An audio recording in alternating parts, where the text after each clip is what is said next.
did he kick out? Cedric Alexander having the match of his life, and he can't believe it. How is Kota Ibushi able to endure the punishment that he is on the receiving end here, courtesy of a motivated, fired-up Cedric Alexander?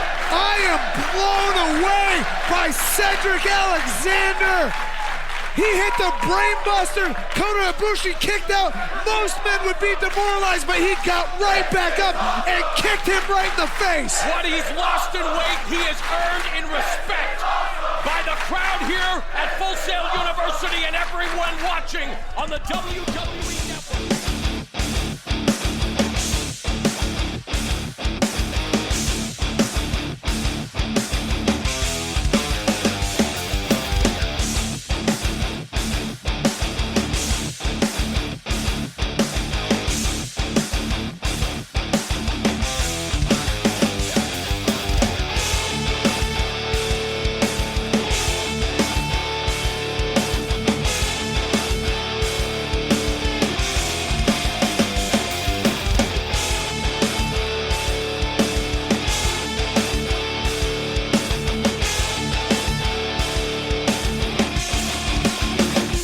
Welcome to Last Match Standing, the podcast where we review, relive, and rank the 100 greatest wrestling matches of all time. As always, I'm Spencer. I'm lightheaded. And I just lost 20 pounds. And today we are coming to you from Winter Park, Florida, Full Sail University from August the 10th, 2016. The Cruiserweight Classic. You said Winter Park, Florida. Yes, it's technically Winter Park, not Orlando, but just specifics. It's a second round matchup from the Cruiserweight Classic. Second time on this list. Kota Ibushi. Returning to the podcast. That's right. Versus Cedric Alexander. And you know, it's almost the 4-year anniversary of this match, and I would like to say it aged very well. It sure did. Let me tell you something. This is, if you remember, just bring yourselves back to our Season 2 finale, right? And we did Season 2 by the numbers, and we said, man, 2016 has had a lot of good matches. It has. It's had 3 matches on our list. Well, today makes number 4 from 2016. Do you remember what the other 3 were? From 2016? From 2016? I do not. Okay, Sasha Bailey. That is 2015. correct. Nope, that's not correct. Not correct. Sorry. Okay. Yeah, that's not correct. That's 2014. 2015 is the respect match. Well, I'm just going to stop it. The women's triple threat from Mania was 2016. Yep, that's one of them. The women's triple threat. Okada was in a 2016 match. Okada That's probably on our list. Tanahashi? Yeah. That's the second one. There's one more. Was it Tyler Bate and Pete Dunne? It was not. That's the one I thought it was, but it was not that one. Was it the 2 out of 3 falls tag team match? You got it. The You got it. greatest- Oh, yeah. FTR, as they're called now. Yeah, and DIY. Very good. So this is our 4th match from 2016, and if I had to guess, we might have one more from 2016 somewhere down the line. A good year in wrestling. It was a very all good around. year It in was wrestling. it was a good year. And one of the best things to come out of 2016 was the Cruiserweight Classic. The Cruiserweight Classic provided some of the most impressive matches to ever be presented in the WWE Network. Like, arguably some of the best in WWE history. I mean, this match is regarded as the best of the bunch out of the Cruiserweight Classic. For good reason. Yeah, and I remember when I was watching the Cruiserweight Classic, because this was the first one, right? This is the first one of their network tournament specials, because they've had a few since then. And I just remember being blown away. It was must-watch television. You couldn't miss it every week because you had matches after matches that were just so good. And it felt like, for one of the first times, it felt like the WWE sort of acknowledging wrestling exists outside of their own universe. Yeah. Right? Which was refreshing and made it compelling. I mean, that's how we get a guy like Kota Ibushi in this tournament and a guy like Zack Sabre Jr. who was in this tournament, right? So it was just really, really neat. And when you look back at the list of competitors in that tournament, it's a who's who. So I want to be able to call 2016 the Renaissance year in wrestling because it really was transformative. There were, well, I mean, we just talked about it. We got 4 matches on our list from 2016 alone. And there's going to be more, obviously. But let's look at where we are now versus where we were then. And so, like I said, I want to be able to commend WWE for what they were doing with the cruiserweights here, or rather what they attempted to do. But you can see how successfully booking a separate division looks like. Look at the X division on early TNA or the junior heavyweight division in New Japan. These are straight up stars, and they're treated like straight up stars. And they're given time, and they're given like actual spots on big shows, just like the heavyweights. You know what else they were given in the Cruiserweight Classic? They were not told how to have their matches. Right. They were basically told, go out there. And there are multiple times where, like, junior heavyweights, for example, in New Japan, are put up against the heavyweights, and then they tend to hold their own. And many of them moving up into the heavyweight division later in their careers. Instead, what WWE has done with their cruiserweights, they put them on an island. Yeah. And they dedicated the bare minimum to try and promote some of the most talented stars in the payroll. Okay, that's going to be the end of my negativity. I just had to get it out there. Well, I want to jump there. They also overly produce the hell out of their matches.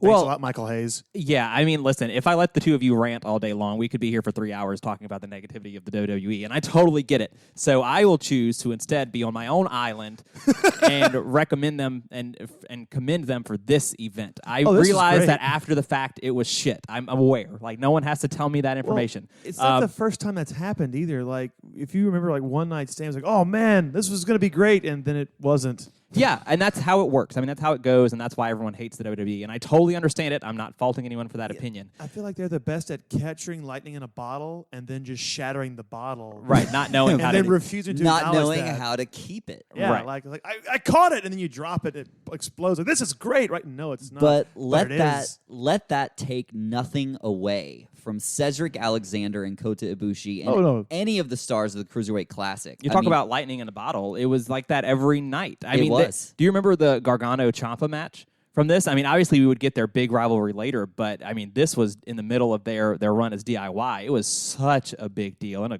hell of a match.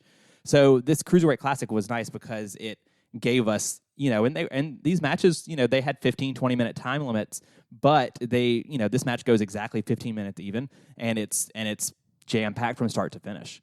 So let's talk about these guys. Yeah, you heard of them before? Once or twice? Once or twice. Yeah. Cedric Alexander. I went to middle school with a guy named Cedric Alexander. Are you serious? Is he also a professional wrestler now? No, I believe he's a mechanic. Cedric. Cedric was born and raised in Flair Country, Charlotte, North Carolina. Mm-hmm. And he began his wrestling career working dark matches at ROH in 2009, 2010, before entering the main card as part of the tag team CNC Wrestle Factory with Caprice Coleman. What a name. In 2014, Alexander would go on to singles competition, and he'd have matches against like Roderick Strong, Tommaso Ciampa, Jay Lethal, and probably most notably, he ended the undefeated streak of Moose, which was legendary in ROH. And I'm sure those matches were horrible. We'll never discuss any of them. Never talk about that. But after not picking up as much steam beyond this, he did announce his departure from Ring of Honor in 2016. There was a lot of stuff going on in Ring of Honor in 2016, and it was real tough to get on a card. So he headed over to Evolve, and Alexander would have incredible matches with Matt Riddle before announcing his entry into the inaugural, or I guess the only Cruiserweight Classic. Was there another one? I think the only one they've done twice is Mae Young, right? I think so. I believe so. Right? That sounds right to me. Kota Ibushi was the strong favorite to win the Cruiserweight Classic going in. I mean, it's just one of the most experienced guys in the tournament. I'm pretty sure. Other than Tajiri? Yeah, I'm pretty sure if he had signed a contract, he probably would have won.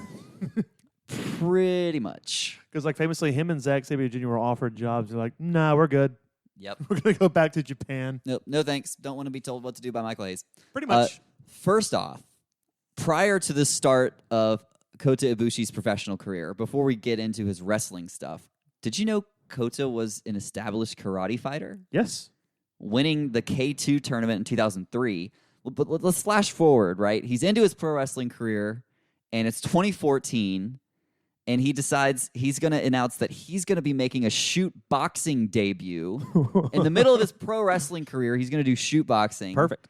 In an exhibition match against fellow Dramatic Dream Team Japanese wrestling pro star, Michael Nakazawa. I've heard that name before.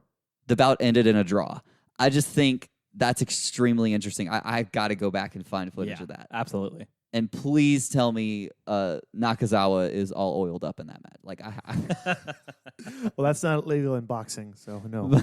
but yes, Kota began his wrestling career in 2004 under the DDT banner, inspiring the likes of Kenny Omega, as we discussed previously on the show. And they never encountered each other ever. So Nope, nothing to talk about there. I didn't think so. No tag team championships or anything. No, none. But Dramatic Dream They're not Team, best friends. Man, I really want to go back and watch some DDT stuff. I don't know that I've seen one DDT match, and maybe I shouldn't say that on this podcast, but you're fired. I Landon, you feel like shouldn't have said I'm that. missing out. I feel like we're going to get some angry responses to that. You know, bring it on. Yeah. Bring it on. And Send hey, us the how to links. watch it. Yeah. Send us the links Yes, with it. exactly. Make our job easier. Because, Jesus, I want to see this. He worked for DDT for 11 years before signing with NJPW in 2013, after which he decided to work for both companies simultaneously. Sweet. After winning numerous championships across DDT and NJPW, in 2016, he essentially started creating his own schedule. He's like, you know what? I'm out. I'll show up every now and then, but I'm just going to do freelance work. And that's how he ended up in the Cruiserweight Classic. I mean, talk about stars aligning. We've talked about things that have to happen, things that have to fall into place to get what's considered some of the greatest wrestling matches of all time. And 2016 was just the year for shit like that. Yes, it was a very good. Well, it was a very good year for wrestling in general. We've said that. It was a great year for Triple H being allowed to do shows like this with no restrictions. That's what it also was. That's it. Yeah, and so it lends us to a field of 64 cruiserweights, some of the greatest wrestlers in the world, regardless of weight class, right? And so we're in the second round here on the August 10th episode. I'm not entirely sure when they recorded the match, but I know it was filmed. It was released on the network August the 10th because they weren't live. So No. I don't know when exactly it was recorded. But August 10th is the date we're going to give it because that's the date that it aired. But it is a second round matchup. And on commentary, both guys making their first appearance, which is a little bit surprising. Not Daniel Bryan. He is on commentary here, and it is his first appearance. Not surprising. Is he our first guy to make the list as both a commentator and a wrestler? Ooh. What, Daniel Bryan? Daniel so. Bryan, yeah. Daniel Bryan, we have the Daniel Bryan Triple H match from WrestleMania. Right. No, but as a Right, so is he the wrestler and a first? commentator. Yeah, is he the first guy to be on the list I twice? think so. Once as a wrestler, once as a commentator. Oh. Well, once we review WrestleMania 27, we'll have Michael Cole as a wrestler and a commentator on the same show. Oh. Wonderful. Thanks for Oh that. yeah, I'm not sure if that match is going to make our main feed. We'll It'll see. be on Last Mania Standing. That's true. If you want to listen to that one, be patient. We're getting there. Yeah, and Daniel Bryan, his play-by-play announcer is Mauro Ranallo, who surprisingly has not made the list as of yet, because every NXT match that we've done has not been while he was there. True. Yeah, I had to double check myself before this episode because I just was sure we had hit one by now, but we hadn't. So this is the first one for Mauro Ranallo, and it's the first referee appearance for Sean Bennett as well. Look at that. I just knew you were going to bring that up. Name one other match Sean Bennett has refereed. Sean Bennett has refereed a match at WrestleMania 35, and I almost want to say he reffed the main event, but that could have been Jason Ayers. What the hell, dude? I How could do be you wrong. know this? It's his face. I don't know. I Is just he remember. related to James Bennett? I don't know. Probably not. I was just going to throw in a. How about Tony Bennett? I don't think so. I don't think Tony Bennett, but maybe that's how he broke into the biz. Tony Bennett helped him out. So I don't know. I'll have to go back and look at 35 to see if he did the main event. But I know he was there. I know he reffed some matches. But anyway, so we've got Kota and Cedric, and they make their entrances. And something of note during their entrances, because they're short, they're just at Full Sail, and it's just, you want to make sure that you shout out the country that they're representing, right? Because they're trying to tout that it's from all over the world. But they do mention during the Golden Stars entrance that he is a 3-time IWGP Junior Heavyweight Champion. And so it's very interesting to me. Again, this was sort of the first time that we're going to get references made to other promotions. And so it was neat because that added legitimacy to Cody if you did not know him before. No, absolutely. It makes every single match feel like a big deal because, whereas you usually get people coming in and they're brand new, they're on ground level, they have no history, and you have to have some kind of soap opera story to be able to care about them. That's how WWE would operate. Right. But these are established stars who have these accolades, and it makes you really care about the sport. And how interesting is it that by saying that Ibushi is a 3-time IWGP Heavyweight Champion, they're allowed and able to say that he is the odds-on favorite. And so when Cedric puts up such a good fight against him, it makes Cedric come out as that much more of a big deal because Kota, he was the favorite, right? Yep. And the fact that you pushed him to the limit is a really big deal. And you said something interesting about the sport. Something that we always praise New Japan for and we always, go against WWE for is how legitimate New Japan feels. Well, something the Cruiserweight Classic did well was kind of add some legitimacy. Oh, look at the ring. Yeah. The ring has the ads on it, which is Yes, something that it I does. praise New Japan for. And so that was fun to see. And it's a totally different color scheme, which they did carry over to the purple at For a least, while, carried right. over to 205. I really liked how they treated this. Yeah, they have to shake hands before, they raise the winner's hand after, there's a time limit. How often do you hear time limits in the WWE? You almost never do. Only time you ever hear time limit is when it's going to be a draw. Yeah. They make a point This to match remind has you. a 15-minute time limit. I know this one's going to end. That's when I walk away. But you're absolutely right. So it added a certain feel to it that I think was really, really nice. But Cedric, during his entrance, they make sure they mention that he lost 22 pounds Yes. prior to the Cruiserweight Classic to make the weight, which is incredible. It really is. And did you notice he actually comes out to the same song that he's using today? Yeah. Isn't I that don't know. interesting? Did they just pipe that in? I doubt it. Like, I'm trying to wrap my head around that because did he use that song previous to joining WWE, or did they create that song for him when he came in, I highly doubt they. or is created it just one. a generic song That he just kept after. I don't know. That's a Became good part question. of his brand. It works for him. Don't Yeah. get me wrong. Yeah. I really like it, but it's something I noticed. It's the same song he uses today. That is really neat, and I didn't notice that at all. So that's a really good point. Hell, Rich Swann came out to Lionel Richie, so I mean, Well, that makes sense for Rich Swann. it did. Yeah. You know who else was in this tournament that I just really, really like is Mustafa Ali. Yeah. And I forgot he was in the tournament because he only had one match. But man, See, that's a great guy. the standout guy at first, around the first couple episodes, the guy that really blew my mind was Grand Metalik. I Yeah. thought Grand Metalik was going to win the whole damn thing. He's in the finals against TJP, right? So What it blew was my really mind, good. what blew my mind was that they brought Tajiri back, and then he still kayfabe that didn't speak English. Even though, like, he We all is know this. known for speaking very good English. Right. That's really funny. But let's get into the match, right? So it's 15 minutes even, and it opens with Mauro Ranallo saying, Talk about a mouth-watering affair. and it's just one of those things where it's like, man, Kota's in a WWE ring. He's facing a guy like Cedric Alexander, who is incredible. And so it's one of those, when you go into the match, you know it's going to be something special. Cedric Alexander is just a natural. Yes. Plain and simple, this man was born to compete, and we're all just fortunate enough that he decided to go into pro wrestling. What I really enjoy about this match is when it first started, I feel like I'm watching like the demo screen of like Tekken. Where it's like, here we go, get ready for the next battle, and this happens. Like, press start now. Oh wait, no, I'm watching pro wrestling. Holy shit, this is awesome. This is real. Kota says in the promo leading up to this match, I have wrestled around the world, and now I am wrestling in front of the world. And it's sort of, it's something that, we've talked about how the Cruiserweight Classic is bringing in stars from all over the world. And what a really great platform to do so.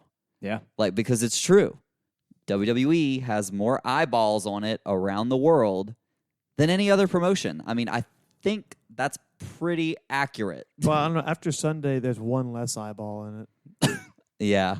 Thanks, Paul. Thanks for that one. Yes. Jesus. Oh boy, did I love that just now. That was really funny. Gosh, I'm going to go throw up now.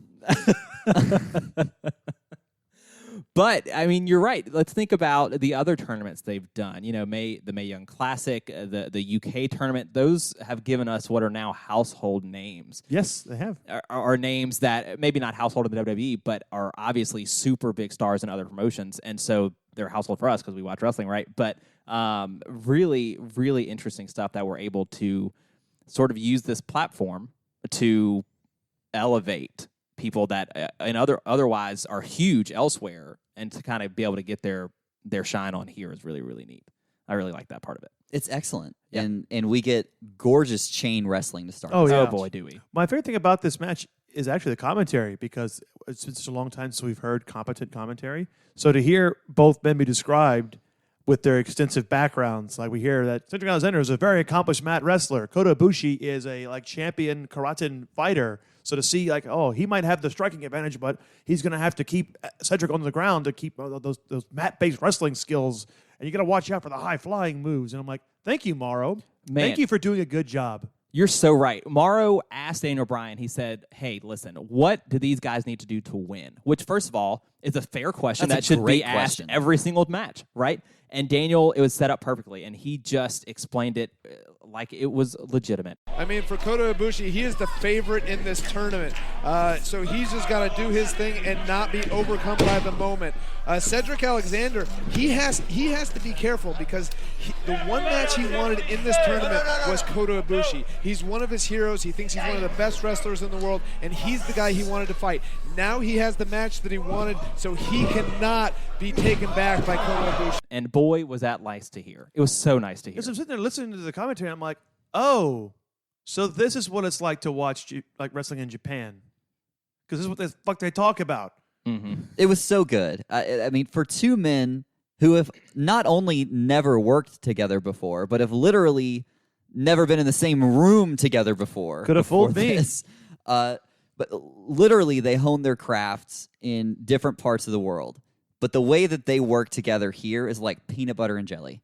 I mean, I would have believed that this was their 500th match together. Yeah. Right. I would say lamb and tuna fish, spaghetti and meatballs. Coffee and cigarettes. No. Lamb and tuna fish. Is that a what? Is that a common? That's the title People of like this that? episode. Lamb and tuna fish. I mean, okay, spaghetti and meatballs, I guess this would be a better equation. Orange juice and cookies. Am I right? Ugh.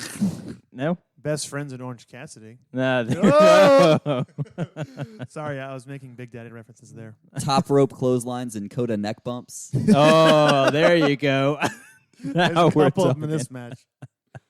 The chain wrestling is a great start to the match, and what I love about that is that it shows how good these guys can be on the mat. Because don't worry, just wait, they're going to show you how good they are in the air too. Well, I mean, this isn't like a blood feud. This is two guys that have never met before.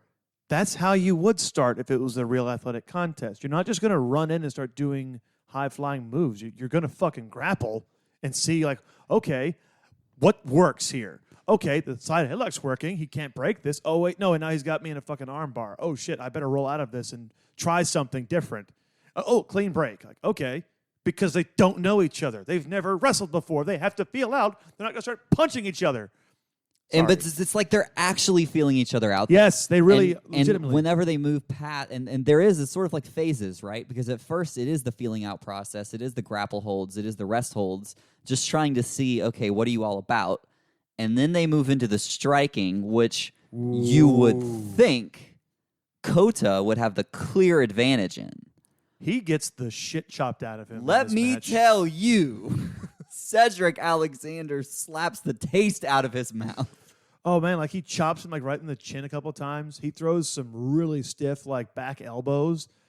Very in the match, he throws a back elbow to get out of a German suplex attempt, and the thud that made legitimately made my stomach turn a little bit. And I was like, well, he didn't slap his thigh. He just fucking hit him full force.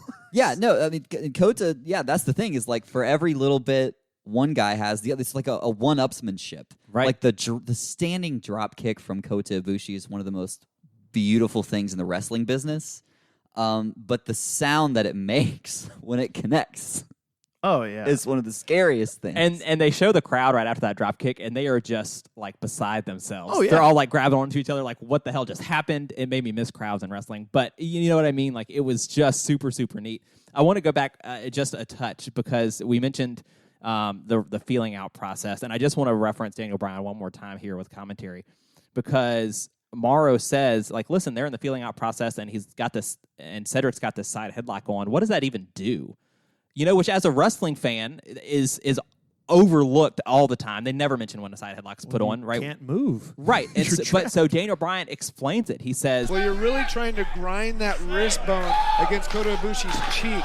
What it can do is you can really wear somebody down. You're cutting off their oxygen. You're making it harder for them to breathe. Counter hit by Ibushi. And you're putting a lot of pressure on that face. I don't know if I've ever heard a side headlock explained. Like, that why is he doing it? Why is he doing it? As opposed to just he's keeping them there, or it's the feeling out process, or he's trying to gain an advantage. Using actual technical. It was great. It's almost as if what you're saying is whenever you take very accomplished mat-based wrestlers and let them talk about what these moves mean, that it makes commentary worth listening to. There you go. I think you nailed it. Well, and I think the side headlock is one of the most underappreciated holds in wrestling because they're, if done correctly, and we've seen it done correctly many times, it can be fun. Like, okay, for example, we've referenced before how there was a house show where Paul and I attended where we saw DIY versus The Revival, and it was the greatest tag team match of all time. Are you seriously going to talk about Oni Lorcan? Oni Lorcan versus Buddy Murphy? No, it was Oni Lorcan versus it was Murphy. Riddick Moss. No, it was not. It was Buddy Murphy. Was it Buddy Murphy? I feel like it was Buddy Murphy. Okay, at the same maybe time. it was Buddy Murphy. But Oni Lorcan had Buddy Murphy in a headlock for the better part of 15 minutes. They built the match around the headlock. And literally, the fans were chanting, "We want headlock," across the entire arena. It was beautiful. I mean, don't get me wrong. They were wrestling, but they kept working the side headlock. Yep. I mean, if done correctly, it's the greatest move in the sport. I actually emailed Stone Cold Steve Austin about this because he always does the question segment, and he's always complaining about moves not being sold and moves can't get over. I told him that story, and he emailed me back, and he's like, I 100% agree with what you just said. I remember you telling me that. Yep. Because I told him the whole story, and then I looked at the whole thing about, like, the moves mean something if the wrestlers and the fans take time to, like, let them breathe and mean something. And he just like, I agree. And I'm like, Stone Cold Steve Austin just emailed me. I just before we move back, the NXT house show that you're talking about, one of the things that I really remember about the Revival at that point, right, FTR, in that tag team match that we all touted as one of the greatest things we've ever seen. And I can't remember. I think it was Dash. I don't remember. Whatever they go by now. But he put his gum on the ring post in the beginning of the match, and then. At the end of the match, he goes back and puts it back in his mouth. Yeah, I'll never forget that. The crowd. It was just a fun He got moment. the you sick fuck. You sick. Oh. It's just there are certain things you can do at intimate house shows Right. that Yes. you just can't do on television. Right. And it was perfect. One of them is true. One of them. If you're listening to this and you've never been to a house show with like less than 500 people, Boy. go out of your way once we're done with all this stay-at-home crap. I'll be nice. Go. Because it's just there's nothing like it. No, Yeah. there isn't. I mean, we have talked about how much we can't wait to get back into live shows once we're able to do that. You know what else there's nothing quite like? Cedric doing a backflip into an inverted Hurricane Rana to a very stunned Kota Ibushi. Oh my God. Boy, that was nice. The selling too. Like throughout from Both top guys, to bottom. Both guys. The selling in this match is textbook. You should literally, if you are a up and coming pro wrestler and you need to work on your selling, go watch this match. Yes. I think my favorite sell is that drop kick that you mentioned earlier. When Kota hits Cedric with that drop kick, he looks, you can see him, he's kind of shaking his head while he's on the mat. He looks like he was knocked out for a second. And it's just a really good, it's just spot on. It's exactly how I would imagine someone would react in that moment, right? Which is really, really neat. When we talked about the strikes, Kota just chops Cedric Alexander in the face at one point, right? Like right under the jaw. And then this is when things start to get high flying for the first time. Cedric gets a springboard drop kick and is booted out of the ring. And then Kota tries to hit that golden triangle moonsault for the first time and misses. And Cedric Alexander takes advantage. He does what I wanted to call it a suicide dive, but no, suicide dive is when you jump through the ropes. He does a front flip over the ropes and like lands like back of his legs first, like on Dakota's shoulders. So that is a running high angle flip senton. It is. And I'm like, you do see that pretty regularly, but at the same time, it was like, I feel like just the general dive through the ropes, shove them off is kind of taken over. So when you do see somebody do that and do it well, it's like, oh, it's a breath of fresh air. There's one point where Kota hits a standing corkscrew moonsault. And I'd like, what? What? What? He did what? Yeah, that's about the halfway. He's wearing his Air Jordans today. It was incredible. I mean, I could never do that if someone made me do it. You know what I mean? Like if they forced my body into that position, I could never do it from on top of the turnbuckle. But to see someone just stand and do it was just athletic. It was just really neat. I could do it. Yeah, one of my do it. low-key favorite ones in this match is so Kota Ibushi goes for a German suplex attempt, and I said this a minute ago, Cedric elbows the shit out of him, and then he just hits a European uppercut. And I'm like, yes, no one does that anymore. I love European uppercut. I do too. So The whole point is you can't do an uppercut in wrestling because of closed fists, so that's why you just throw your entire arm into their face. It's great. So we talked about Kota missing the first triangle golden moonsault. Yeah. Or the Acai moonsault. Right. Golden triangle. That's it. But whenever he actually hits it, it's flawless. And it's not even a step up, which is usually your triangle moonsault. He literally jumps from ground level. Again, there are literally springs in his boots, I guess, from ground level, and he jumps to the top rope. But to do it, he twists in midair so that he could land backward for the moonsault. yeah. Explain that to me. What are the physics? That's when Daniel Bryan said he got lightheaded. Well, basically what you don't understand is that Kota Ibushi is not a mortal man. That's what I've gathered. But He is- Cedric's positioning is perfect. I mean, because this is their 500th match, Right. So- Yeah. But Like I said, good point giving credit to Cedric for being in the right spot. well, Kota is a demigod, and Cedric is also a demigod. And when you get two demigods together, you just get demigod tier wrestling. Can't argue with that. Just I mean, can't you argue do. with it. Yeah, no, you're absolutely You know right. what? You know what you can't argue with? The fucking knife edge chops traded to the face by each other. Man. Like just they take turns chop each other in across the fucking mouth. It just looks painful. I just Oh, it is painful. want no part of it. And then I just love this because I was like, all right, fine, fuck this. Spinning back kick.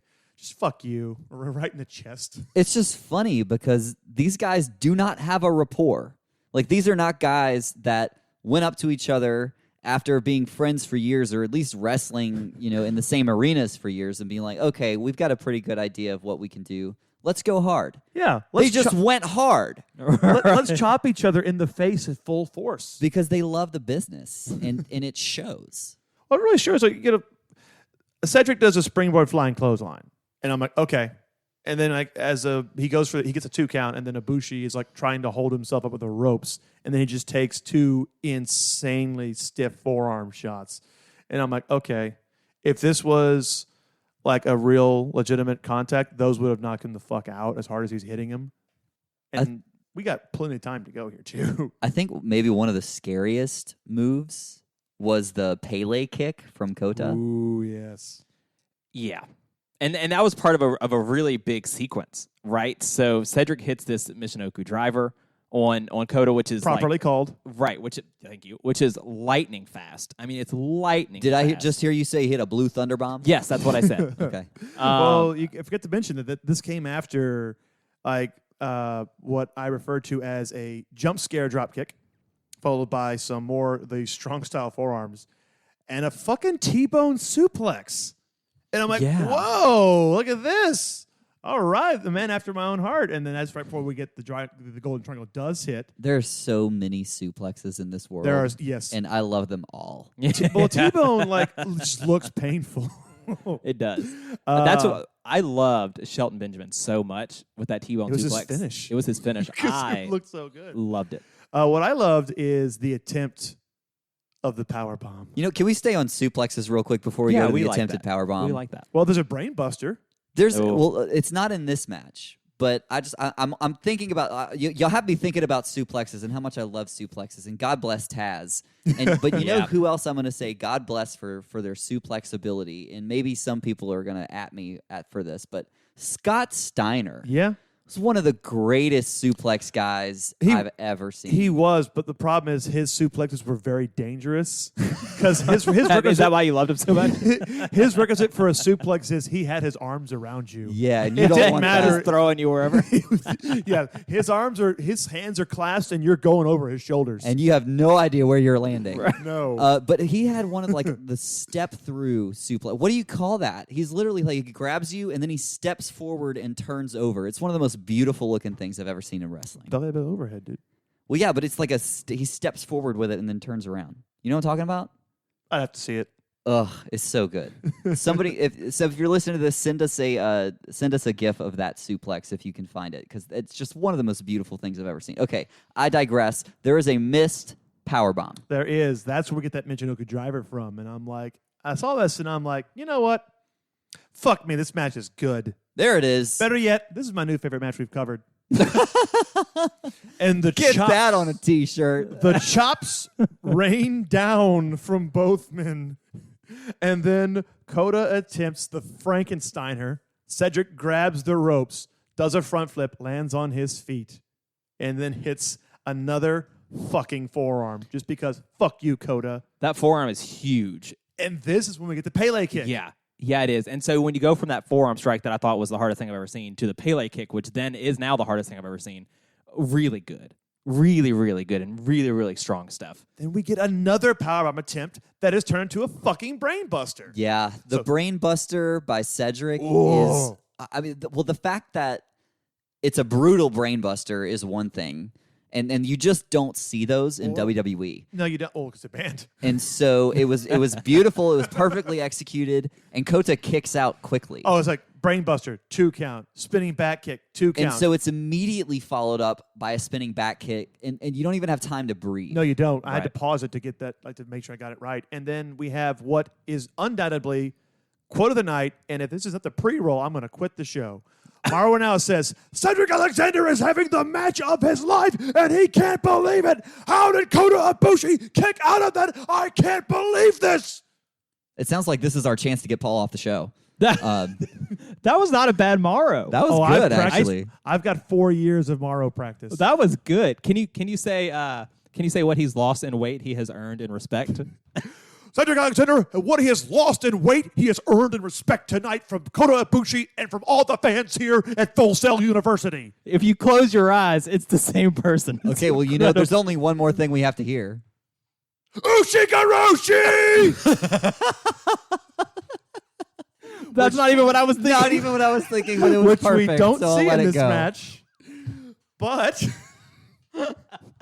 I do want to say we have our last match standing sign of the night as well, right at Oh, this yeah. moment. Yeah, Ibushi is my spirit animal, Same, and I just felt relatable. same. I need a stuffed animal, Kota Ibushi. well, before we could even catch our breath from that, Cedric goes with a double foot stomp, which like, nah, fuck you. German suplex, spinning back kick, fucking powerbomb. The streak continues. Golden Star powerbomb steals the win. Kota Ibushi, fucking awesome. Does that make us 3 for 4 this season? That is, in we are power 3 bombs? for 4. That's pretty good. Not bad, guys. This match, We're batting 750 right now. 750. That's pretty damn good. That is pretty damn good. The way they sold Kota Ibushi in this match seriously made Cedric Alexander look like a god. Yep. Every time he hit something, it was a big fucking deal. Well, that's why I love when the match ends. By the way, this match is fucking awesome. So I love at the end when they get the standing ovation, and then they do the whole, and the winner, Kota Ibushi. They hold his arm up, like, and then you see the Japanese flag is waving, and the fans are cheering. And they cut to like a pre-tape, and then they cut back to just Cedric Alexander on the outside getting a standing ovation. He gets the thank you. He gets the please sign Cedric chant. And then Triple H walks out and goes, "Oh, don't worry, we're going to sign him," and gives him a big old hug, and they walk to the back. It's so good. And so Tremendous show of respect. Cedric Alexander cites this moment as the most emotional moment of his career. Well, he's fucking crying because he just, as Morrow put it, he just had the match of his entire career. And it's like, damn. I just went toe-to-toe with, like, arguably one of the best in this division. Yeah, well, he says in an interview that prior to this point, his most emotional moment was his ROH exit when the fans chanted, "Please don't go." And so here they are saying, "Please hire Cedric." Yes, please. And he said, he's going to the back after, they do that shot of him, taking in the cheers. And he goes into the back, and everyone, he's trying to hold in the tears, but then when he sees everyone backstage, he loses it. But it's Tajiri and Akira Tozawa and Terry Taylor, who is usually one of the most critical guys in the back. He's offering suggestions, and he's telling you everything you did wrong. And Terry Taylor says, "That was great. I have nothing for you. That was perfect." And then they offered him a job on the spot. So he's backstage, and Triple H says, "Come with me. You go back out there." And so Cedric goes back out, and he's got a water bottle, and he's just standing there. He gets the standing ovation for literal. I don't know if this is the way it is on the network. I think they cut. It's not very long on the network. It's 2 minutes. In real life, Cedric Alexander said he was standing there getting a standing ovation, crying for 2 minutes. And then Triple H walks out.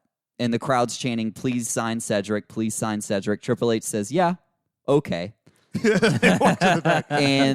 this is the thing, and you can go back and watch this. It's hilarious.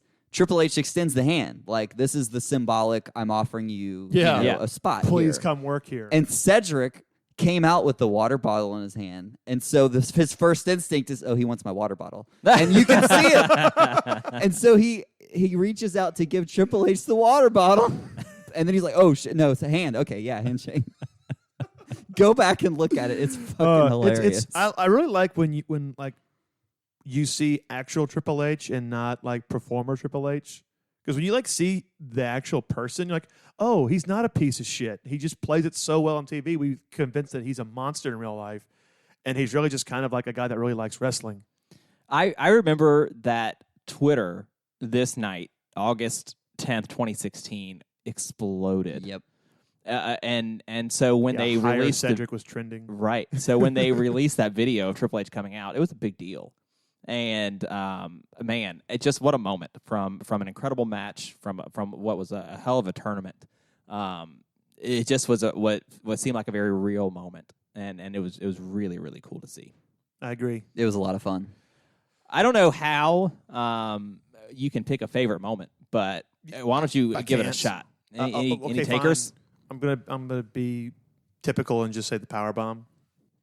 I mean, yeah, it was gorgeous. I Honestly, think the acai moonsault from gold triangle. standing in the middle of the ring, jumping and twisting in midair.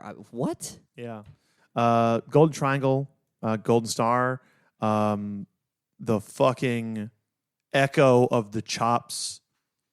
Just the fact that, because I'd imagine if I had to stand in a ring with Kota Ibushi, I'd be so fucking intimidated that I would probably not chop him as hard as I could. But to watch Cedric, who'd never met the man before, just fucking hit him with as hard as he could with these chops, these forearms, and these elbows, and then just get out there and still get the better of him for most of this match and look like $1 million and you belong.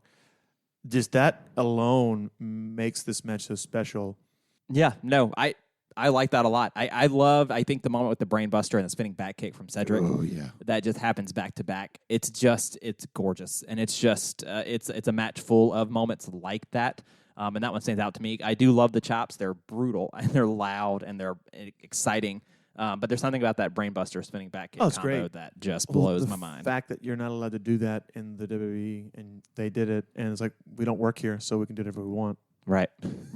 That's a fair point. It's one of those, you're never doing that again, but that was great. But we liked it when we saw it. It's like whenever CM Punk did the power driver. That was awesome. never do that again. Exactly. Exactly. But now we have to rank it, right? So for the fourth time here in season 3, we have to rank this match, and it's kind of been, season 3 has been a little up and down in terms of ranking. It's been really interesting so far. So I'm really curious where this match goes. I know last week with Blaze and Nakano, we kind of were all over the board for a bit. So I don't know where you guys stand on this match. We obviously love it deeply. I think it's rewatchable as hell. So I'm really interested to see where you guys land. And I don't know if I ever do this. I'll go first. Okay. How's that? I'll go okay, first. Go. This is a match when I'm looking at the list. I kind of want to almost put it into the X Division type of cruiserweight section of our list. So that obviously has me looking at the the X Division Fatal 4-Way and then the Unbreakable Triple Threat. I can also look at Ibushi's Wrestle Kingdom 9 match, which is very different from this one with Nakamura. But where I think I settle on this match is I put it right at number 27. So I put it right under DIY Revival, right over Edge and Mick Foley. Oh, okay. That's just where I start. I'm curious to see where you guys stand. I'm not 100% nailed down on that spot, so that's where I'm starting. I'll go next because I need to pull the ranking up. I feel like I wouldn't necessarily bring it into the top 30, and so I feel So I'm doing threshold matches, right? So right now, number 40 is Rob Van Dam and Sabu versus Hayabusa and Jinsei Shinzaki. And I think it was much better than that match. So if I go up to the next threshold match, you're talking about Daniel Bryan versus Triple H is at number 30. And I don't know if it can touch that story. So I'm going to go down to 35, and I'll see a match that looks a lot like this one. And that's Dean Malenko versus Rey Mysterio. And I really like what Dean Malenko and Rey Mysterio were doing in that match. I think this one is a little bit more rewatchable. And so then we get to 34, which we just ranked, which was Alundra Blaze versus Bull Nakano. Again, extremely rewatchable match. But there were a lot of things kind of pulling that one down as far as what was going on with the Women's Championship at the time. So I think my stopping point is 34 because I think as far as rewatchability goes, I may watch Jones and Rocco again just because of how crazy it is, how unique that style is. I think I would stop right there at 34. Okay, so we've got 27 for me, 34 for Lane and Paul. Where do you stand? Okay. It was your favorite match we've ever done. Yeah. At some point. So to talk about this match in ranking, you have to talk about 3 matches in my opinion. Okay. And I'm shocked that neither of you mentioned either of the matches that this brought up to me. So first match, I thought it was episode number 42, Tiger Mask and the Dynamite Kid. I thought, wow, this is crazy. And it's 30 years later. The other matches that I thought of was the fan favorite, Eddie and Ray. I was like, man, like very, very similar. Not quite as fast as holy shit, but still very, very similar story.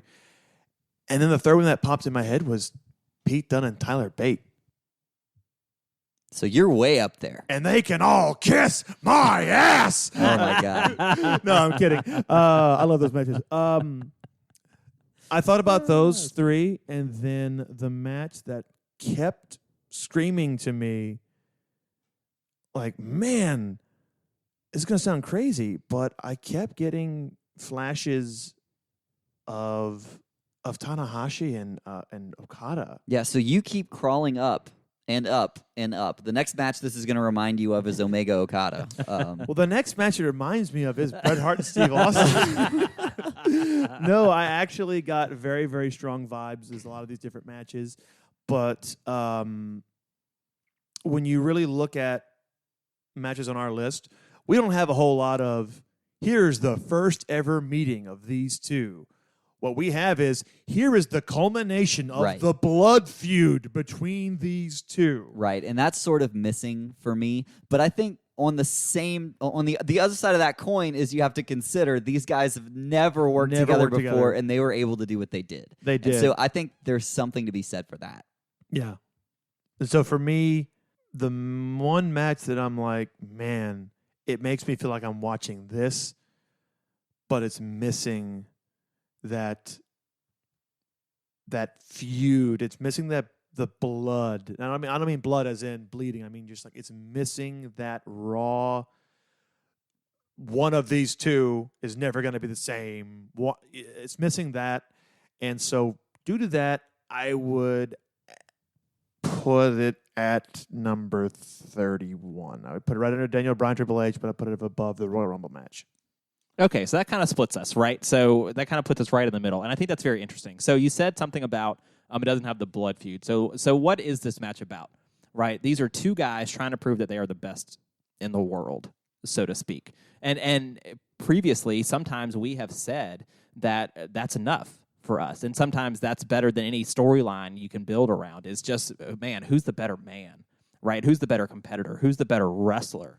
And so I think that I appreciate it for that. I think the fact that this is in round 2 and not necessarily a semifinal match or the finals of the tournament, I think does make a bit of a difference. Well, this could have been the final. Especially since we're saying it's the best match in the whole tournament, it definitely could have been the final. And so maybe that weighs it down just a touch, that it didn't mean more in the moment because we knew there was a ways to go for Ibushi. I feel like the reason why it didn't mean as much as it could have is because they had never worked together before. If they had had this match in like Ring of Honor or in Japan a year prior and then came over, like that's our final because it has to be our final. And it would be amazing if this could have been like okay, here we go. Who is it going to be? Is it going to be Kota Ibushi or Cedric Alexander? Who's going to be the Cruiserweight champion? But I think it's because going into this match, neither one of these guys were signed. And so, yes, they're amazing, but they're not under contract, so we can't let them win. We can't give them this title that they're not going to defend. So, Paul, I think you really are onto something about the blood feud, and that's something that is missing here. If we're going to take that into account, I think it almost solidifies my spot at 34. Okay. Because if you look, so you said 31, but Mike Awesome versus Masato Tanaka is a blood feud. Marty Jones versus Rollerball Rocco is an established You'll feud. look 200 years old. So I think right there at 34 makes sense. Okay, I hear you. I think that's very interesting. I think so. It sounds like we're definitely outside of the top 30. I think that's I can agree with that. I think you both have pushed me back to that point. So if I'm at 31, do I think this match is better than a Royal Rumble match? It's hard because they're so completely different. I think this is a better match, but obviously the history behind the Royal Rumble match in 1992 is a big deal. 17 Hall of Famers. Right. There's a ton of people in there. So, I can understand maybe pushing it behind that one. I personally prefer this match over the Rumble match, over Awesome Tanaka, and over Jones and Rocco. That's me personally. I prefer this match. Same. Now, to both of your points, it is this Cruiserweight Classic match is lightning in a bottle, something that they hadn't done before, and maybe we don't see this match ever again. So, America. Right. So I can understand, where it lacks in terms of background, and then where it lacks in terms of maybe what it meant for the business moving forward. And that's something that we talk about a lot in terms of legacy. Jones and Rocco was a huge feud in 78 for the world of sport, and Awesome Tanaka was a big feud that kind of was able to play over multiple continents. So I don't know. I still would like 31, but I'm not opposed to 34. What if I split the difference with you and give you 33? And so it'll go over Jones Rocco because maybe that's a little bit less known. It didn't get very many votes on the fan survey, and I feel like this one would. Yeah. Okay. Yeah, I think I agree with that. And that actually brings up a really good point. Where would our listeners stand on Ibushi and Alexander? And that's something that I think we'll see, closer, obviously, to our Season 3 finale. But let us know what you think. This is a match that got a lot of votes on the poll. And this is a match that has been suggested to us, and people love this match a lot. So I'm really curious what our listeners feel like. And is 33 too low? I don't think so. Yeah, maybe it even goes 32 if we're talking about what the listeners would think, because I don't know if... maybe Mike Awesome and Masato Tanaka has a holy shit moment, but is it an overall better match? It's got a lot of holy shit moments. And maybe it depends on what you like. Do you like chair That's shots? what's so hard about ranking these matches. Yeah. Because Well, I think I said last week, if you take away the chair shots and the tables, it's still What a do you have? compelling. No, it's still a very compelling It's still a match. very compelling match. You're right. Because I compared it to Blaze Nakano. I'm like, if you take away the chair shots and the tables, that's a very Well, I similar mean, match. if you take away the table from that match, then Mike Awesome is just hitting the ground floor with no table. and he's probably dead. Well, let's add tables and chairs to this match. Alexander and Ibushi. Oh How my does that work out? for Holy us? shit. Okay, put this one over it. Put this one over it. So I'm saying right now, okay, so to take this match, okay, so instead of doing the triangle, the golden triangle, he just does the Sabu triple step moonsault. Yeah. He just does that instead with a chair in his hand onto a table that's covered in thumbtacks. See? Number one. Number one. Did we mention the table was on fire? I don't know if we mentioned Exactly. that. Yeah. So Welcome to CCW. so you said 32. Split the difference. Put it above. No. Yeah, 32. You said that's what I would say. Is that what you would Put say, it 32? above Awesome and Tanaka. I accept your deal. Let's just totally split the difference between where Paul put it. So what we're saying right now is this is how a compromise works. It's tough. This is really, really tough. So I think this is just sort of the I feel okay about putting it here, and we're going to get more technical with it at the end of the season. Oh, yeah. Whenever we get to hear what all of the listeners vote. yeah. I'm gonna That's laugh. really going to make me feel a lot better about where we're putting these I'm going to things. laugh when the fans vote this is like number 6. And we're like, oh, shit. We got it wrong, got it guys. wrong. Oops. I've Sometimes had we that are feeling. wrong. I've had that feeling before. But if you do have feedback for us, and even you, Podcast Hitman, who apparently thinks that I am totally irrelevant. He wants you drawn and quartered. I mean, listen, that sounds terrible to me. I would rather take a Kota Ibushi slap. Wait, I broke his heart. Was that a pun? Yes. Because he didn't like your opinion on the. No, he did not. And I stand by what I said. That match is amazing if you are not aware that it is just them trying to walk out the door for 32 minutes. What is? The Why am Bret I Owens lost right cage now? match. Oh. From It's SummerSlam great. 94. It's a great, exciting match, but they're working to run out the door. And I'm like, that's awesome, but this is a blood feud for the WWF title. They should not have been working to escape. They should have been working to get a pin or submission. Trying to leave the cage should have been a last resort, not the bell rings and they run to the door. Why was it a cage match? Because they didn't want any Hart family interference. Should have been Hell in a Cell. This was like 5 years before I Hell in a Cell know. was a thing. Landon, although Or a Podcast Hitman, Thunderdome match, as WCW called it. Oh, in the God. 90s. apparently you're flying under the radar as somebody who's just consistently fantastic. So congratulations to you. I appreciate it. But that Appreciate lends it. to a larger point of we want to hear your feedback. And so you can definitely do. reach out to us. Let us know how you feel about us individually or about how our matches rank. If we hurt you, we want to know about it so we can do it more in the next episode. Right. And you can do that at Last Match Cast on Twitter and on Facebook. You can also rate and review us and share us on Apple Podcasts or Spotify, wherever you listen to your podcast. That obviously helps us a whole lot when you do that on the podcast end of things. And you can also email us at lastmatchstanding@gmail.com with any match suggestions or any extra fun tidbits you want for us. Speaking of reviews and suggestions, one of our reviews was just a match suggestion. It was. And I'm like, all right, episode number 30, for number 45, let's do this. Yeah, I really appreciated that. It's a really, it's a fun place to do it. First of all, It got our attention, that's for sure. yeah, it was Lucia on Apple Podcast that did that. So that was very kind of that person. So thank you so much for that. Thank you. But next week, we're super excited to bring you another one of the greatest wrestling matches of all time. It's going to be really, really awesome. I don't know if it'll have as hard-hitting chops as we just got. You think Ishii can't hit as hard? Yeah, you're right. Ishii can hit as hard. Yeah, it might be even harder. It might be even I harder. forgot what we were doing next week. You're absolutely right. So it's going to be a hard-hitting match. Can't wait to bring you that one. Until then, I'm Spencer, I'm Paul. I'm Landon. and this is Last Match Standing.